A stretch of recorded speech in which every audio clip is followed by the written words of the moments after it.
오늘 본문을 통해서 주님께서 주장하시는 것은 한마디로 자신이 생명의 떡이다 하시는 겁니다. 요한복음에는 주님께서 자신을 나는 이다, 굉장히 중요한 것이라고 그랬죠. 출애굽기 4장에 있는 스스로 있는 자라는 똑같은 말이에요. 스스로 있는 자, 그것을 우리는 여호와라고 그러죠. 그래서 예수님께서 나는 이다, 에고 에임이라는 말인데요. 이것은 내가 하나님이다 라는 굉장히 중요한 선언이 있어요. 이것이 요한복음에 독특하게 7번이 등장하고 있습니다. 첫 번째가 나는 생명의 떡으로 묘사를 하셨고, 나는 세상의 빛이다, 나는 문이라, 나는 선한 목자라, 나는 부활이요 생명이라고 하셨고, 나는 길이요 진리요 생명이다라고 하셨으며, 15장에 가서는 나는 참 포도나무라고 하셨습니다. 이런 상징적인 비유법을 통해서 주님은 인생들이 필요로 하는 모든 것 되심을 보여주고 계시며, 자신만이 하나님 아버지께로 나아가는 오직 유일한 길임을 보여주시고 계신 것입니다. 오늘 본문에서 예수님을 생명의 떡, 새로운 만나로 묘사를 해주고 있습니다. 만나도 두 종류가 있습니다. 모세의 인도를 따라 광야에서 이스라엘 백성들이 먹었던 만나가 있습니다. 이 만나는 잠시 육신적인 생명을 유지시켜 주었습니다. 그러나 이 육신적인 생명은 영원하지 못하다 하는 것입니다. 그래서 광야에서 만나를 먹었던 모든 사람들이 다 죽었다라고 오늘 본문도 말씀해 주고 있습니다. 또 예수님께서 주시는 만나도 있는데 이는 생명의 떡으로, 이 떡은 영원한 생명을 주시고 유지케 하십니다. 예수님께서 자신을 생명의 떡이라 하실 때 이 말씀의 의미는 오직 예수님만이 인간 영혼의 가장 깊은 요구와 필요를 만족시킬 수 있다는 뜻입니다. 여러분이 구하는 것이 무엇이든지 간에 여러분의 요구와 갈망을 만족시킬 수 있습니다. 살아있는 것을 우리가 생명이라고 알고 있어요. 그러나 여러분, 생명이란 것은 그런 뜻만은 아니에요. 일례로 이런 것입니다. 어린 아이들은 어머니가 젖을 주지 아니하면 굶어 죽을 수밖에 없어요. 아이의 입장에서 그 어머니의 모유는 생명인 것이에요. 어느 사람이 수술을 해야 살 수가 있는데 돈이 없어 수술을 하지 못하여 죽어갈 때 누군가가 그에게 치료비를 주면 그것은 돈이 아니라 그에게는 생명인 것입니다. 그러니까 오늘 우리들이 이 땅에 살아가면서 우리의 필요한 모든 것을 주시는 것이 생명의 주의 일이시다. 그래서 우리의 요구와 갈망을 우리 주님은 만족시켜 주십니다. 그렇다라고 해서 예수님께서 모든 소원들을 다 만족시켜 주신다는 뜻은 아닙니다. 우리가 가장 깊이 필요로 하는 것을 만족하게 하실 것이라는 뜻입니다. 초등학교 어린이들 한번 생각해 보죠. 저들의 필요가 뭐겠습니까? 아마 게임일 거예요. 난 아빠, 엄마, 선생님 간섭 없이 게임을 좀 마음껏 했으면 좋겠어. 공부보다는 그냥 맨날 놀았으면 좋겠다. 우리 아버지는 나에게 상관하지 말고 돈만 많이 줬으면 좋겠다. 이 모든 것들이 그 어린이의 입장에서 보면 필요한 것들입니다. 그런데 부모가 그 아이가 원하는 대로 모든 것을 들어준다면 그 아이의 장래는 어떻게 되겠느냐 하는 것입니다. 참으로 그 아이에게 필요한 것이 무엇이겠습니까? 그 아이가 생각하는 것이 아니다라는 것은 분명합니다. 실제로 그 아이에게 필요한 것은 분육입니다. 옳고 바른 행실의 기준이 필요하고 그 기준대로 하도록 지도하는 사람이 필요합니다. 사랑받을 필요도 있고 목표를 가질 필요도 있고 용기를 북돋아줄 필요도 있을 것입니다. 같은 방식으로 우리에게 진정으로 필요한 것과 우리가 필요하다라고 생각하는 것 사이에는 상당한 차이가 있을 수 있다 하는 것입니다. 예수 그리스도는 우리의 참된 필요에 대한 해답이십니다. 우리는 예수 그리스도 안에서 구원을 받습니다. 또한 그 안에서 사랑을 받고 목적지를 알게 되어지고 인도하심을 받으며 산 소망을 갖게 되어집니다. 예수님께서 나는 생명의 떡이라고 하셨습니다. 이 말씀이 의도하는 바는 우리가 그를 먹고 자라나야 한다 하는 것입니다. 예수님께서 요한복음 6장에서 자신을 떡으로 계시하시되 신학에서 점진적 계시라고 일컬어지는 방식으로 하십니다. 그러니까 성경의 계시는 하늘에서 뚝 떨어지는 것이 아니에요. 자, 예수 그리스도의 오심을, 예수 그리스도가 그리스도 되심, 즉 메시아 되심을, 또 그 메시아의 필요성을 성경은 우리에게 계시하시되 처음엔 창세기 3장 15절에서 여자의 후손, 그러니까 어느 날 막연하게 여자의 후손으로 오실 분이 메시아이시다. 근데 그것이 나중에 하니까 아브라함의 씨로, 야곱으로, 그가 어디서 온다? 유다 지파로. 그리고 그 유다 지파에서 또 수백 년이 지난 후에 다윗의 후손으로. 그렇게 예수 그리스도가 계시되어지는 것이에요. 이것을 우리는 점진적인 계시라고 하는 것입니다. 근데 오늘 예수님께서도 자신이 생명의 떡이라고 하는 것을 아주 간단하게 이 6장에서 점진적으로 계시해 주고 있어요. 예수님의 말씀을 청종하던 사람들이 그 진리를 점진적으로 차근차근 알도록 설명해 주셨습니다. 예수님께서는 32절에서 아버지께서 너희에게 하늘로부터 참떡을 주신다라고 하셨습니다. 그리고 33절에 하나님의 떡은 하늘에서 내려 세상에 생명을 주는 것이니라. 이 말씀을 들을 때 사람들이 얼마나 기쁘겠어요. 하나님의 떡은 하늘에서 내려 세상에 생명을 주는 것이니라. 그러니까 이들은 호기심과 기대감이 가득 차서 예수님께 이렇게 구합니다. 그들이 이르되 주여 이 떡을 항상 우리에게 주소서. 그때 예수님께서 나는 생명의 떡이니 내게 오는 자는 결코 줄이지 아니할 터이요 나를 믿는 자는 영원히 목마르지 아니하리라. 즉 자신이 생명의 떡이심을 밝혀주고 있어요. 자, 그리고 결국 그 떡이 사람들을 위해서 죽음에 내어줄 자기의 몸이심을 밝히고 계십니다. 그것이 오늘 본문 51절이에요. 내가 줄 떡은 곧 세상의 생명을 위한 내 살이니라. 들을 마음과 깨달을 영을 구해야만 될 이유가 여기 있어요. 그 다음 절을 보면 예수를 우리가 잡아먹으라는 말이야. 그리고 다 예수를 떠났더라. 오늘 우리가 들을 마음, 깨달을 영이 임하지 못하면 유대인들이 보였던 반응을 우리도 얼마든지 보일 수 있다는 것입니다. 들을 수 있는 마음과 깨달을 수 있는 영이 오늘 우리에게 충만히 임하시기를 주의 이름으로 축원드립니다.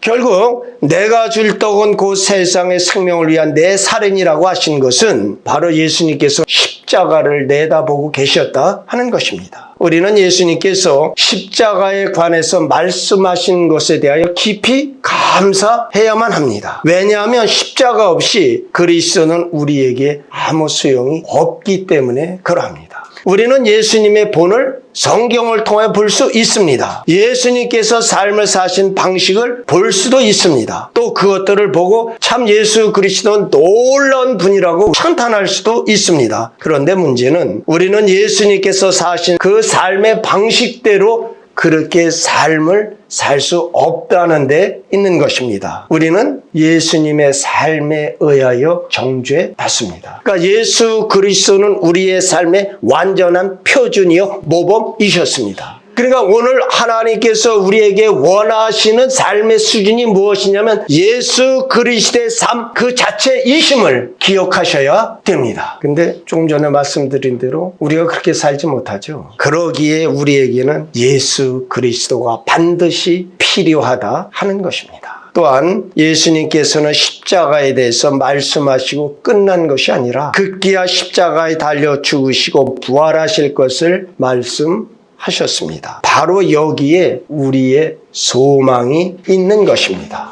십자가 죽음으로 끝났다면 기독교는 죽음의 종교입니다. 죽음 넘어 부활의 종교, 영원한 생명을 소유한 것이 우리 기독교입니다. 예수님께서는 우리의 죄를 위하여 죽으셨습니다. 하나님 아버지와 원수 되었던 우리를 화목케 하시기 위하여 십자가를 지셨습니다. 예수님께서 채찍에 맞으심으로 우리는 나음을 입었습니다. 또 우리는 그리스도의 부활의 생명 안에서 영원한 생명을 얻습니다. 예수 그리스도께서 우리를 속량하시기 위하여 대속에 죽으심으로 우리는 이제 거룩하신 하나님 앞에서 의롭다 여기심을 받게 되었습니다. 우리가 이것을 믿음으로 수납하고 바르게 이해한다면 예수 그리스도께서 어째서 하늘에서 내려온 참떡인지 또 어째서 영적 생명을 위해서 그분이 필요한지 그 이유를 이해하게 되는 것입니다. 나는 하늘에서 내려온 살아있는 떡이니 사람이 이 떡을 먹으면 영생하리라. 내가 줄 떡은 곧 세상의 생명을 위한 내 살이니라. 이 말씀은 우리가 예수님을 먹어야 한다는 것입니다. 먹는다는 행위는 그리스도를 영접하여 소유하는 행위를 가리키는 겁니다. 좀 쉽게 말하면 예수 그리스도를 나의 주로 믿는 믿음입니다. 예수님을 믿고 생명을 예수님께 맡기고 예수님을 우리 자신 속으로 영접하여 예수님께서 우리의 일부가 되시고 우리는 예수님께 속한 자가 되라는 뜻입니다. 우리는 영적으로도 살고 강하게 자라기 위해서 예수 그리스도를 먹어야 합니다.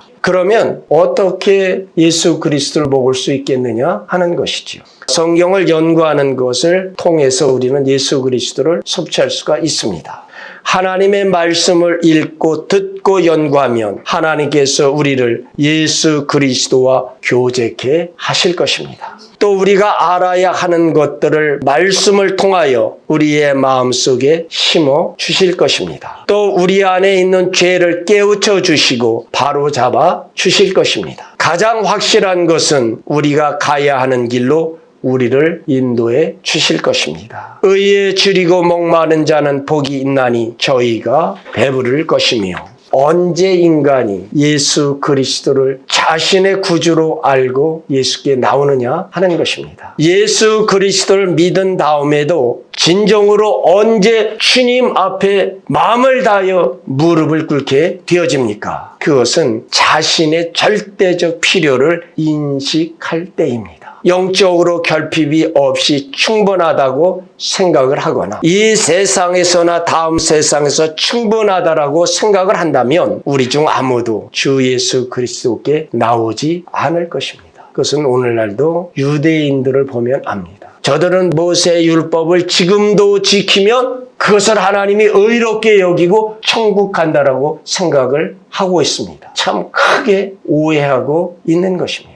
그러나 많은 사람들의 경우와 같이 이 세상이 자랑하는 것들을 다 시험해보고 그것들이 아무것도 아니라는 것을 알게 될 때 그때의 내면적인 굶주림과 부족감을 가지게 될 것이다 하는 것입니다. 만일에 우리가 성경을 읽는다면 그 성경 말씀을 통하여 하나님께서는 우리로 하여금 하나님께 시선을 돌리게 하는 거룩에 대한 필요성을 자각하게 하실 것입니다. 성경은 스스로 우리에게 말씀해 주십니다. 우리 주 예수 그리스도께서는 인생에게 참된 만족을 주시는 유일한 분이십니다. 그 반대를 말하는 것들을 찾기는 어렵지 않아요. 요새 TV만 키면 홈쇼핑 나오죠. 벤츠로 E클래스 얼마를 한번 타보십시오. 여러분의 삶은 참 평안하고 행복할 것입니다. 아주 그럴듯하죠. 또 그것뿐이에요. 예. 삼성의 공공보험을 좀 들어보십시오. 이 보험을 들어놓으면 노후가 안심이 될 것입니다. 여러분 17박 18일의 유럽 여행을 가보십시오. 아름다운 새로운 세상이 열릴 것입니다. 정말 우리가 그런다라고 행복할까요? 여러분 세상은 이렇게 선동하고 정말 그렇습니까? 그렇지 않다는 것이에요. 우리 인간은 보다 나은 삶을 갈망하게 되어 있는 것입니다. 인생의 참된 기쁨은 예수 그리스도 안에서 창조주 하나님을 알고 하나님을 영원토록 영화롭게 하는 데서 나오는 것입니다. 사랑하는 성도들이여, 절대적으로 영적으로 상품에 팔리지 마시기를 바랍니다. 또 예수 그리스도를 먹는다는 것은 자기 것으로 적용하는 것을 수반합니다. 지식만으로는 충분하지 않다 하는 것입니다. 예를 들자면 조선호텔 뷔페로 가봅시다. 수많은 음식들이 진열되어 있어요. 거기서 우리 신권사가 설명을 한 거야. 캐비어로 말하면 러시아산이지 저거는 어디 거고 무엇이고 저 열대과일은 보기는 그렇던데 맛은 뜰보 뭐 모르는 게 없이 다 설명을 해줘요. 그리고 정작 먹지는 않아요. 그러면 그 아는 지식으로 말미암아 배고픈 자기의 배를 채울 수 있느냐 하는 것입니다. 그 지식이 그에게는 무용하다 하는 것입니다. 같은 방식으로 기독교의 교리를 잘 알고 성경을 잘 알아서 다른 사람들의 어디가 잘못되었는가를 지적해낼 수가 있습니다. 이렇게 뛰어난 지식이 있다 할지라도 예수 그리스도를 개인적으로 적용하지 않는다면 구원은 내 자신과는 관계가 없는 것입니다. 먹는 것은 개인적인 것이어야 합니다. 여러분 자신이 스스로 먹어야만 합니다. 여러분 대신 다른 사람이 먹어줄 수가 없는 것입니다. 주 예수 그리스도와의 관계에도 그러하다 하는 것입니다. 문제는 내 자신이 믿느냐 하는 데에 달려 있습니다. 성경에는 크게 두 개의 메시지가 있습니다. 하나는 예수 그리스도를 믿어야만 한다는 것이고 다른 하나는 예수 그리스도를 믿은 자로서 믿는 자답게 사는 것이 어떠한 것이냐 하는 것입니다.